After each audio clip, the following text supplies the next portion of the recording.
Differentiated and supported learning at AISC, what it means to students, teachers, and families. All students come with their own set of strengths and weaknesses. Good teaching involves identifying those strengths and weaknesses and using them to inform instruction. Taking the time to know your students and how they learn best facilitates good teaching. English language learners have the temporary disadvantage of limited English proficiency. They might have no English at all, some English, or an intermediate level of English. At AISC, we celebrate the multilingual strengths these students bring to the community. It takes 1 to 4 years to learn a language and 4 to 7 years to learn in a language. Language learning is a complex process. Since all subjects at AISC are taught in English, these students need extra support to gain English language skills quickly. They need extra support to help them transition to their new learning environment so they are able to transition smoothly. Students with learning disabilities need extra support and specific strategies to help them cope with increasing academic demands. Students' strengths and talents are not always easy to spot in the academic arena. Extra support includes targeted strategies, time, understanding, and patience.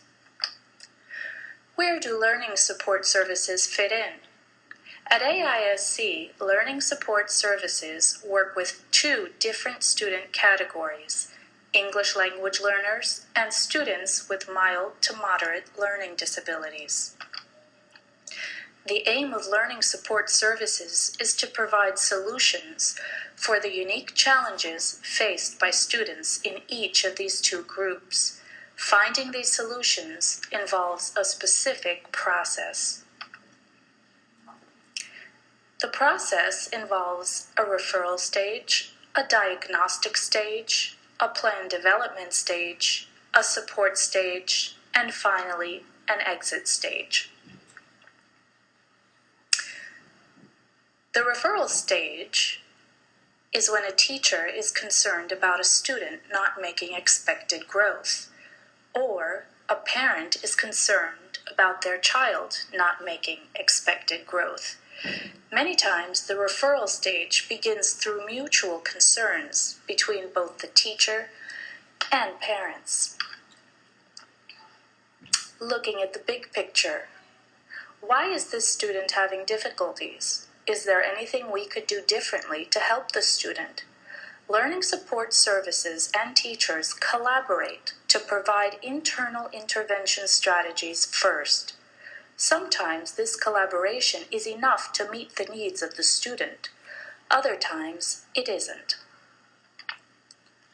When problems persist, we move on to the diagnostic stage. There are 2 parts to the diagnostic stage. The first part involves in-house assessments.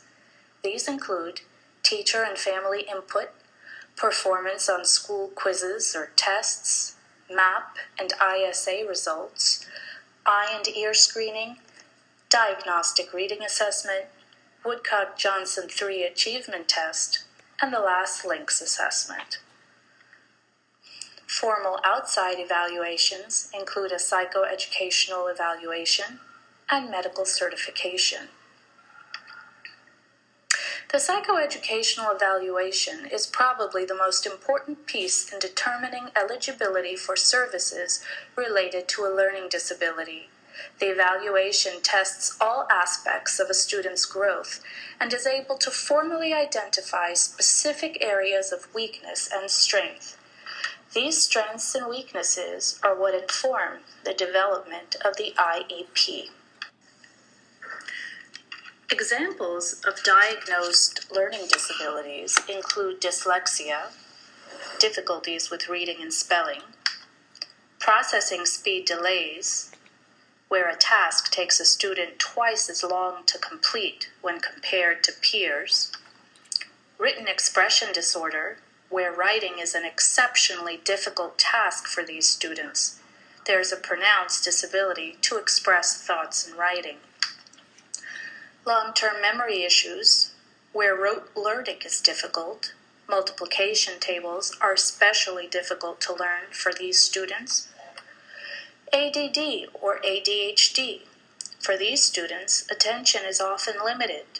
Students tend to break down and lose focus when extended periods of concentration are needed. The last links assessment is used for English language learners. It tests listening, speaking, reading, and writing. Student scores are used to determine what kind of support each student would benefit from most. English language learners receive a formal level assessment prior to receiving services. They receive formal benchmark assessments in November, February, and April to monitor their progress. And finally, they receive a formal level assessment at the end of each school year. For the elementary program, students who score a level 1 or a level 2 on the last links assessment receive 4 ELL services per week. Students who score a level 3 receive anywhere from 1 to 4 ELL services per week. Students who score a level 4 or above do not need services. In the middle and high school program, students who score a level 1 or 2 received sheltered English support. Students who score a level 3 receive 6 ELL services per cycle. Level 4, 3 ELL services per cycle, and level 5, no services needed. The plan development stage, the individualized education plan, and the English language learner plan. Based on these in-house and outside evaluations, individual plans are developed for both students with diagnosed learning disabilities and English language learners. Plans are always individualized, ensure each student is provided with the tools and support he or she needs to succeed, and monitor progress. What are the student's strengths? In developing a plan, we look at how can we utilize students' strengths to help the student learn. Also, can we utilize students' strengths to compensate for student weaknesses?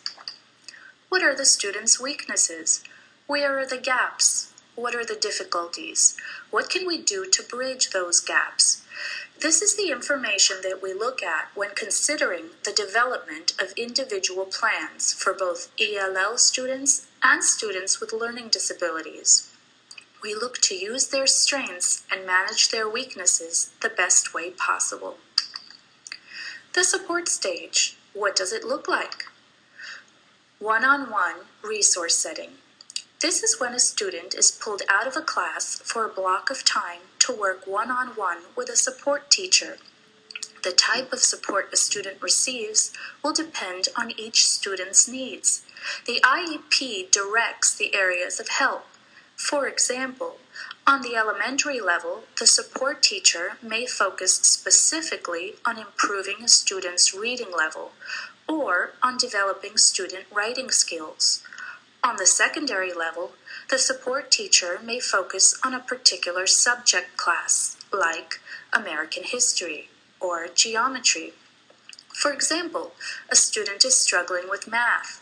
The student will work with the support teacher who will reteach the material to the student in a one-on-one setting, in addition to the regular instruction they receive in class. Small group resource setting.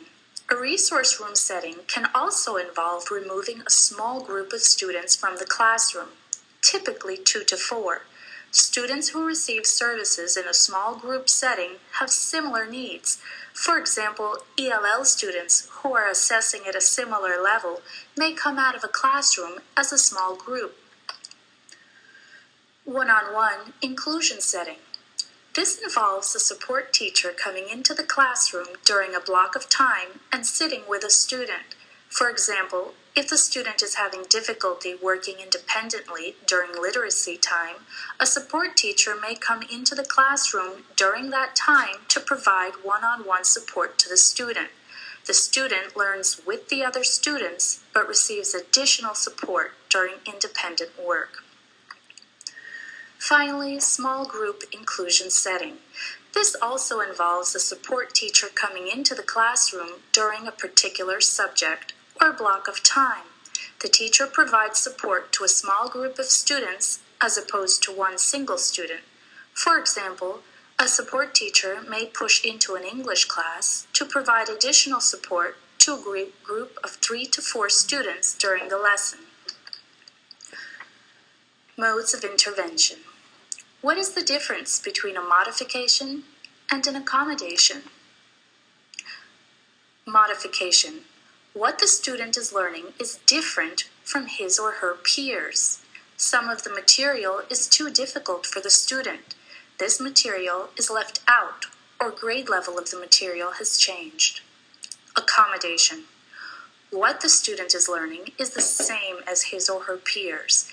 How he or she is learning may be different.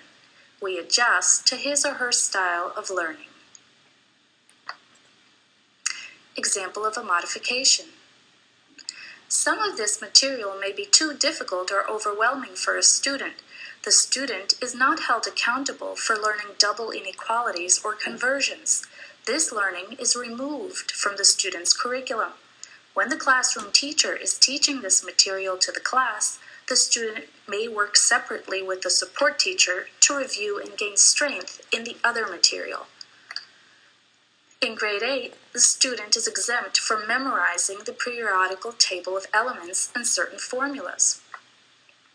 Example of an accommodation, grade 10 algebra. The student is learning the same things as his peers, but the length of his assignments are adjusted. The teacher might tell him to do only the odd or even problems on a math worksheet. Example of an accommodation in English. This is an example of what an adjustment in length might look like in an English class. Again, the student is learning the same material. Listening to a book via audiobook. A grade 10 student with dyslexia may listen to an audiobook of To Kill a Mockingbird while following along to a hard copy of the book. Let's look at a hypothetical student, Jason, in grade 6.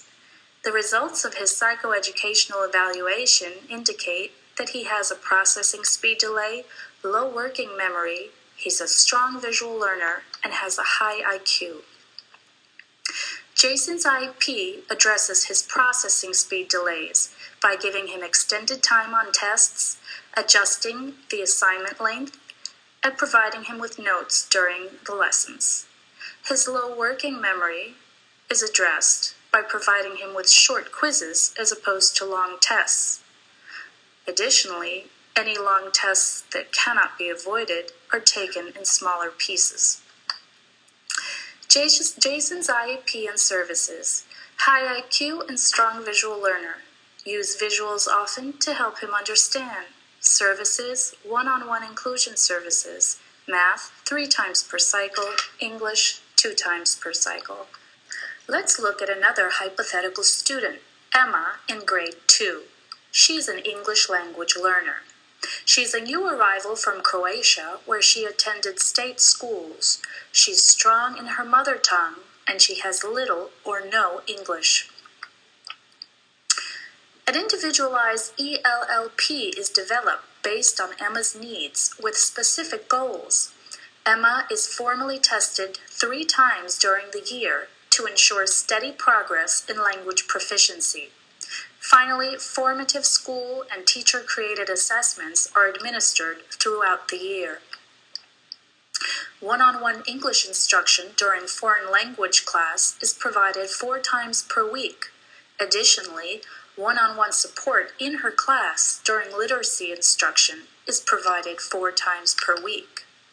Some of the sample programs we use include First Steps Reading Continuum, First Steps Writing Continuum, Early Success Readers, Soar to Success Readers, Guided Reading by Fontes and Pinnell, Last Links Instructional Program, and Rev It Up Vocabulary Development Program. These are all research-based programs. Finally, the English Language Learners Exit Stage. In the elementary level, any student scoring a level 4 and up exits the program. On the secondary level, any student scoring a level 5 and up exits the program. For learning support services, if a student demonstrates that he or she is able to maintain good grades without support, and the teacher and family feel that the student can manage learning independently without support, they are recommended for exit. In looking at the process full circle, the diagnostic stage looks to define the problem. Once the problem is defined, a plan is developed and implemented. A student's performance in school, including their report cards and ELLP and IEP goals, tell us if the plan is successful. What should I do if I think my child would benefit from learning support services? Meet with your child's teacher or speak with learning support staff. We are always happy to help.